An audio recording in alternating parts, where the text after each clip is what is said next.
this university that people here would like to reach goals of sustainable development, and all activities concentrated here is focused on this sustainable development.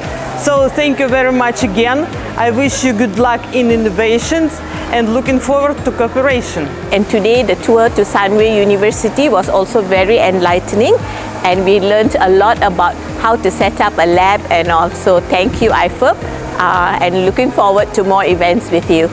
And I think this exchange program is very helpful, and it's a new experience for me to learn about this university. We get new information about the lab, about the study program, and about how to organize ourselves and how to make a new development in our research. So I'm very happy and enjoy the program from IFERP, and also I feel more confidence after joining this program, and also for the exchange program I get more knowledge about technology and also engineering. Thank you.